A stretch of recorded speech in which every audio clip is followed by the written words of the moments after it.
All right. The Uluru statement, this push for a treaty and also a voice for Indigenous people on legislation, albeit they're not, it wouldn't be a body that could block things, veto them or vote on them, but advise on it. What did you make of this statement?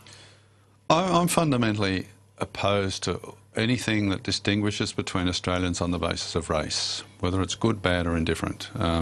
Racism is an evil and we shouldn't have any part of it. Now, saying that we should listen to Aborigines, well, you know, we already hear Aboriginal voices. There's a whole TV channel called NITV devoted to Aboriginal voices. How many members of Parliament watch that, do you think? Well, it doesn't really matter.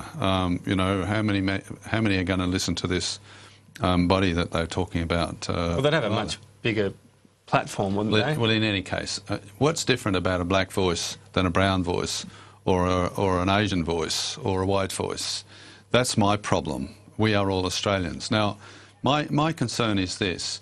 If there's a little Aboriginal kid living in a remote Aboriginal settlement somewhere, highly in danger of being sexually abused, exposed to drugs, ice, petrol sniffing, poor education, shocking health outcomes. No changes in the Constitution, no additional voice is going to make the slightest bit of difference to that poor little kid.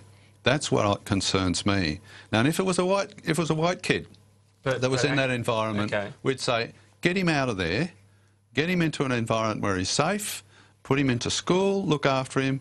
You know, we've got systems that would kick in, but because they're black, we say, oh no, that's different. We've got to leave them there. What do you mean by get him out of there? Well, those remote locations, those remote towns, there's no jobs. They get paid to stay there, paid more than welfare. They live on welfare.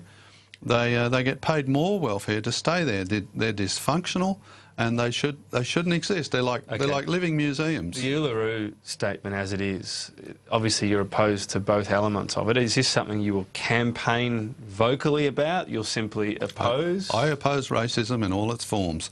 This is just another version of racism. Australians are Australians. Equality before the law, equal rights. Doesn't matter what colour or race you are, I don't care. But when people say it's very difficult to get any given referendum up, you'll be a vocal voice against. Absolutely. Yeah. Okay.